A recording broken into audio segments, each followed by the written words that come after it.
తిరుమలకు మనమందరం పదే పదే వెళ్తూ ఉంటాము. కానీ తిరుమలలో జరిగినటువంటి ఈ రియల్ స్టోరీ కోసం మీరెప్పుడైనా విన్నారా? 1989లో ఒకసారి తిరుమలలో వర్షాలు పడటం పూర్తిగా ఆగిపోయాయి. దాంతో ఆలయంలో మూసేయాల్సిన పరిస్థితి వచ్చింది. అప్పుడు తిరుమల ప్రధాన పూజారి మనం ఇప్పుడు వరుణదేవునికి పూజ చేస్తే వర్షాలు పడతాయి అని చెప్తారు. వెంటనే ఆలయ బృందం వరుణదేవుని పూజ కోసం ఒక ముహూర్తం పెట్టుకుంటారు. అంతేకాదు ఈ పూజ జరిపించడానికి గొప్ప గొప్ప పండితులందరినీ కూడా ఆహ్వానించారు.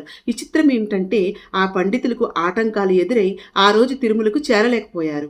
దీంతో ఆలయ ప్రధాన పూజారికి ఏం చేయాలో అర్థం కాక వెంకటేశ్వర స్వామి వైపు తిరిగి దీనికి పరిష్కారం ఒక సంకేతం ఇవ్వమని వేడుకుంటారు. అయితే అదే రోజు రాత్రి తిరుమలలో అందరూ నిద్రిస్తుండగా హఠాత్తుగా ఆలయంలో అన్ని గంటలు వాటంతట అవే మోగుతూ ఉంటాయి, శబ్దం వస్తుంది. దాంతో ఆలయ పూజారులు దాన్ని స్వామివారి సంకేతంగా భావిస్తూ వరుణదేవునికి జపం చేయడం మొదలు పెడతారంట.